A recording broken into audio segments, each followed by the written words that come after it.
Hello বন্ধুরা, mafia এবং love story ভালোবাসার রোমান্টিক গল্প শুনতে ও পড়তে আমাদের স্টোরি অফিসিয়াল মায়ের আঁচল চ্যানেলটি সাবস্ক্রাইব করে বেল আইকনটি বাজিয়ে দিবেন। আমাদের চ্যানেলটি সাবস্ক্রাইব করে আমাদের পাশে থাকবেন। ভিডিওটি ভালো লাগলে সবাই একটা লাইক দিয়ে ভিডিওটি সবার মাঝে শেয়ার করে দিবেন। আশা করি গল্পটি সবারই ভালো লাগবে। শুনতে থাকুন, সঙ্গে রাখুন। খালি গ্লাস নিয়ে ছুটলেন।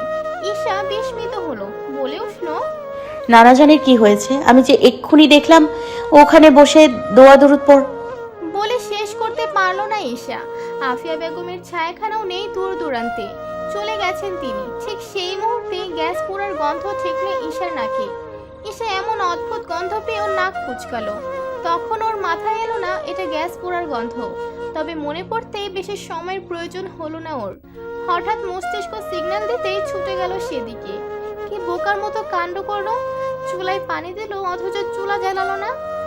অন্যমনস্ক হয়ে শুধু জ্ঞান অন করে রেখেছে। এক্ষুনি যে একটা অঘটন ঘটে যেত। হঠাৎ হাতের ফোন বিকট শব্দে বেজে উঠল। ঈশা পুনরায় চমকালো। ভয়ে এবার হাত থেকে ফোনটা মেঝেতে পড়েই গেল। বিস্ময়ের মহাসাগরে পড়ে বারবার শুধু ফোনটার দিকে তাকাতে লাগলো ঈশা। ঠিক তখনই পাশের ন্যায় কেউ গলা ছেড়ে চিৎকার করে কাঁদতে লাগলো। এবার বুঝি ঈশা পাগল হয়ে যাবে। আজ হচ্ছে কি খানবাড়িতে? সবকিছু এমন অস্বাভাবিক কেন লাগছে? কান্নার শব্দ বরাবর পাগলের মতো ছুটে গেল ঈশা। কান্নার শব্দটা খান সাহেবের ঘর থেকে ভেসে আসছে। ঈশার পদতল থমকে গেল ঘরের দরজায় এসে। আফিয়া বেগমের বলে যাওয়ার কথাটা বারবার মনে পড়ল। বারবার কানে বাজতে লাগলো বাবার শরীরটা বাড়াবাড়ি হচ্ছে। ঈশার মস্তিষ্ক ওখানেই বিকাল অঙ্গ বলে ঘোষিত হলো। নানাজান কি তবে দুনিয়ার মায়া ত্যাগ করেছেন? বুকটা ফাঁকা হয়ে গেল ঈশার। শ্বাসনালী আটকে এলো তীব্র যাতনায়। এটা কেন হলো? কে কে ওখানে? কেন হলো এটা? কেন? একই প্রশ্ন বারবার করে যাচ্ছে মন। এটা কেন হলো? কেন হলো? কেন হলো? এমনটা তো হওয়ার নয়। এমনটা কেন হলো? হঠাৎ দুঃস্বপ্নের ন্যায় ঘুম ভেঙে গেল ঈশার। নানাজানের গলাটা কাচের ন্যায় বারবার ভেঙে গুঁড়ো গুঁড়ো করছে কানের পর্দায়। পরক্ষণে চিৎকার করে ঘুম ভেঙে যায় ওর। শ্রাবণ পাশে থাকে, শক্ত করে আঁকড়ে ধরে, তবুও শান্ত হতে পারে না ও। পাগলের মতো কান্না করতে থাকে। আর শুধু মনে পড়ে একজোড়া স্নেহের হাত, সে যে শাসনের মুখোশ পরে স্নেহের সহিত বড় করেছে ছোট্ট ঈশাকে। খুব মনে পড়ে নানাজানের কথা। আজ তার মৃত্যুর 3 মাস। দুঃস্বপ্ন দেখেছ? দর দর করে ঘামছে ঈশা। শ্রাবণ ওর হাতটা মুঠোয় শক্ত করে ধরে রাখলো, জোর দিয়ে শুধালো ফের। ঈশা অন্যমনস্ক হয়ে ভাবছে কিছু, সঙ্গে হাঁপাচ্ছে বেশ। হঠাৎ টুকরে কেঁদে উঠলো। শ্রাবণ ভরকে গেল। চট জলদি ঈশার মাথাটা নিজের বুকে চেপে ধরে কোমল স্বরে বলে উঠল, কাঁদছো কেন পাখি? কি হয়েছে বলবে তো আমাকে? নানাজান আমাদেরকে ফাঁকি দিয়ে চলে গেল। কেন চলে গেল? কেন চলে গেল? এ কেমন প্রশ্ন বলো তো? মানুষ কি চিরকাল থাকে? থাকে না তো। সবাইকে একদিন না একদিন চলে যেতে হবে। দুনিয়ার মায়া ত্যাগ করতে হবে, তোমাকেও আমাকেও। নানাজানকে আমার ভীষণ মনে পড়ে। বুকের ভেতরটা খা খা করে ওঠে মানুষটাকে এক পলক দেখার জন্য। তোমার মনে পড়ে যখন আমার বাবা আমাকে ফাঁকি দিয়ে চলে গেল? নানাজানও ঠিক সেটাই করলো। সবাই ফাঁকি দিয়ে চলে যায়, সবাই পাষাণ। না পাখি, পৃথিবীর নিয়ম মানুষকে পাষাণ করে, মানুষ পাষাণ নয়। কার না ইচ্ছে করে তার প্রিয়জনদের সাথে অনন্তকাল পার করতে? কারই না ইচ্ছে করে প্রিয়জনদের নিয়ে একসাথে অজস্র বছর বাঁচতে? কেউ কি চায় প্রিয়জনদেরকে ছেড়ে চলে যেতে? একদম চায় না। কিন্তু প্রকৃতির নিয়ম মেনে, সৃষ্টিকর্তার আদেশে আমাদের সবারই একদিন মৃত্যুর স্বাদ গ্রহণ করতে হবে, হবেই হবে। দাদাজানের হাতে হয়তো এতটুকুই নির্দিষ্ট সময় ছিল। কেউ যে তার নির্দিষ্ট লক্ষ্যরেখা ভেদ করে সামনে আগাতে পারে না, দাদাজানও পারেনি। আমাকে নানাজানের কাছে নিয়ে যাবে একবার? আজ নয়, তোমার শরীরটা একদমই ঠিক নেই।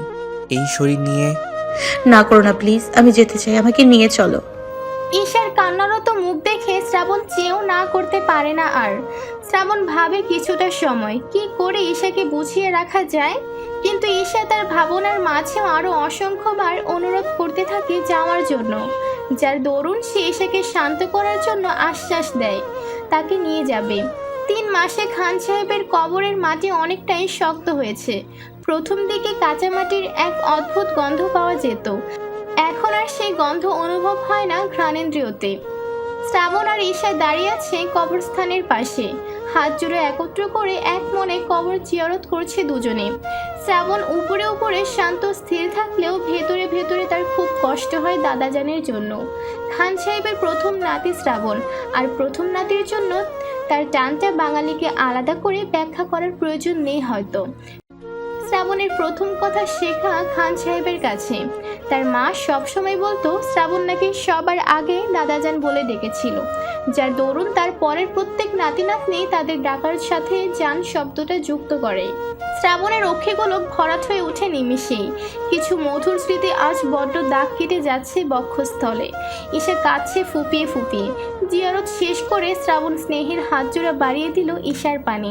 ঈশা কাঁদতে কাঁদতেই মাথা রাখে তার কাঁধে। শ্রাবণ ওর বাহুদয় আগলে রেখে বোঝানোর উদ্দেশ্যে বলল, কাঁদলে দাদাজান কষ্ট পান, কেঁদো না প্লিজ। ঈশা কান্না থেমে গেল এক নিমিষে, তবে শ্রাবণের কথা শুনে নয়, তার মস্তিষ্ক কাজ করা বন্ধ করে দিল বলে। ঈশার দুর্বল দেহটা ঢলে পড়ল শ্রাবণের বাহু জড়ে। শ্রাবণ চমকিত দৃষ্টিতে তাকালো ঈশার দিকে। বুকটা কেঁপে উঠল তার, গলা ছেড়ে বিকট শব্দে ধ্বনিত হলো ঈশার নামটা। 7 দিনের নতুন বউ নামিরা। 7 দিন পূর্বেই ঘরোয়াভাবে আরোর বিয়েটা হয়ে গেছে সবার উপস্থিতিতে। সেখানে ছিল না বাড়তি কোনো আনুষ্ঠানিকতা, কেবল কাজে ডেকে কবল পরে নামিরাকে ঘরে তুলেছে আরব। খান সাহেবের চলে যাওয়ার শোক খানবাড়ি এখনো কাটিয়ে উঠতে পারেনি, তাই তো বিয়ের আনন্দের চেয়েও মৃত্যু শোকটা এখনো এক ধাপ এগিয়ে। মা, ঈশাকে কি একটু স্যুপ করে দিবা? রান্নাঘরে কাজ করছে নামিরা। কাজ করতে করতে হঠাৎ ওর ঈশার কথা মাথায় এলো।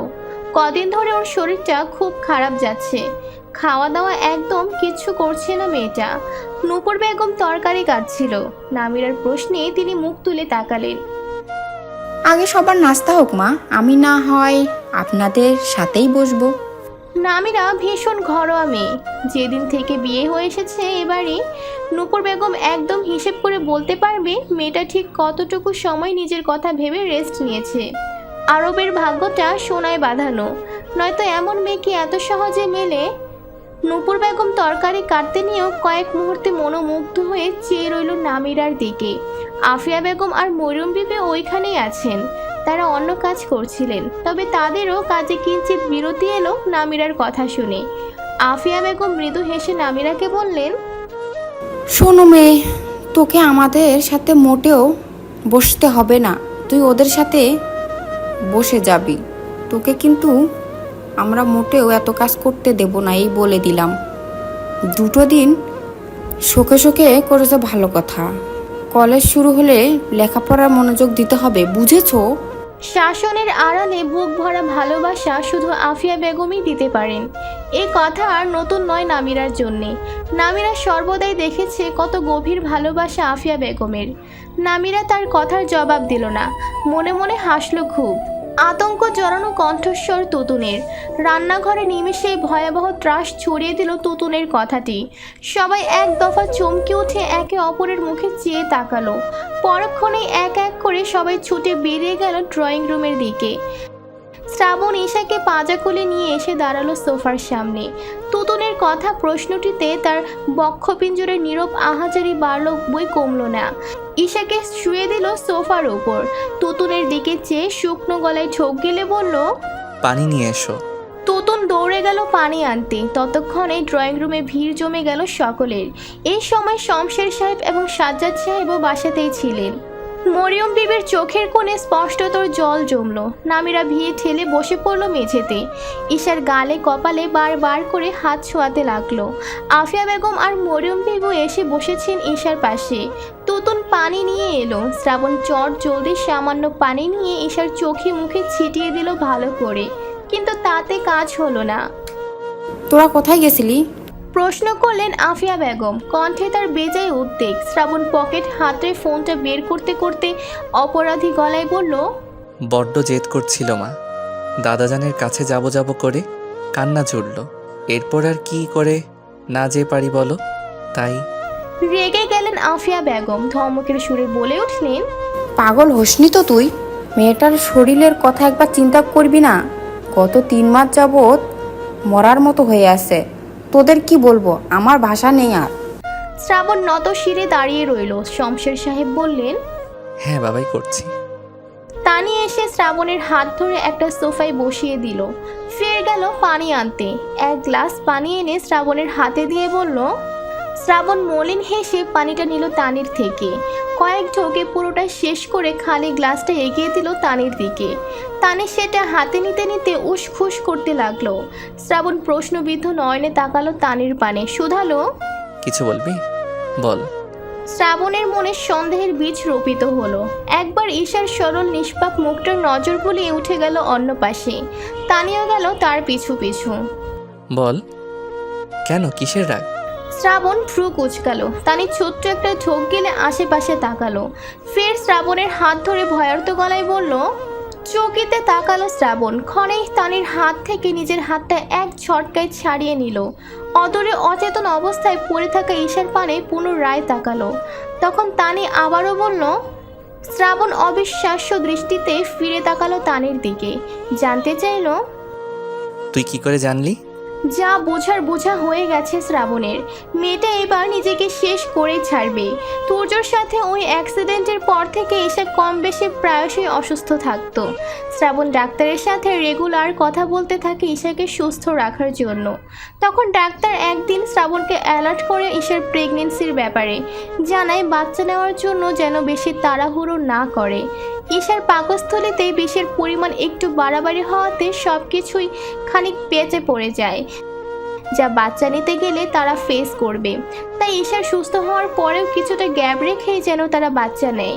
তবে ঈশার যে বড্ড বেশি তারা, সেদিন এই বিষয়ে কথা উঠলে এই কারণে শ্রাবণ হাবিজাবি বোঝায় ঈশাকে।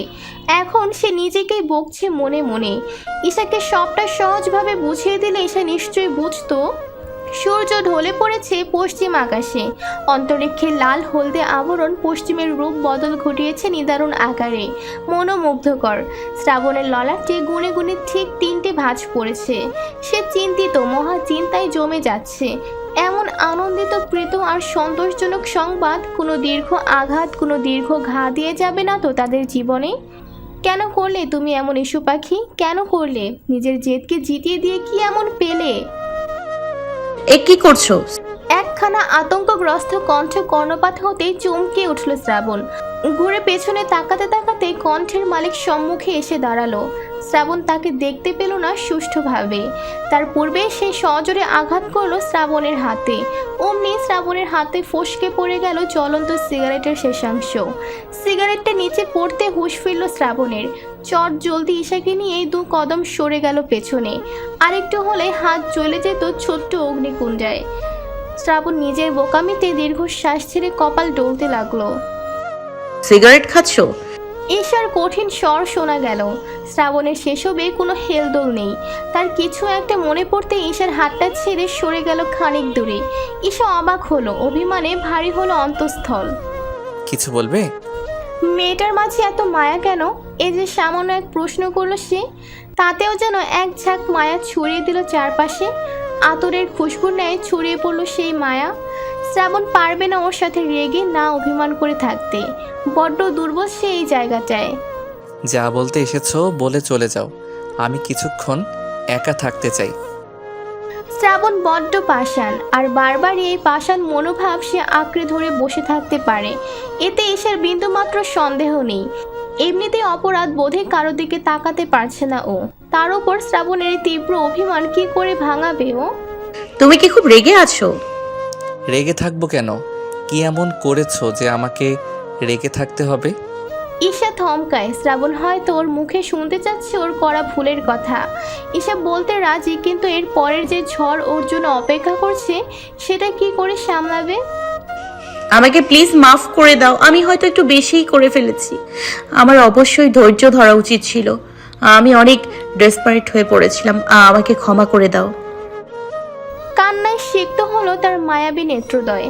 শ্রাবণ তবুও শক্ত হয়ে দাঁড়িয়ে রইল। সে গলবে না এক বিন্দুও নয়।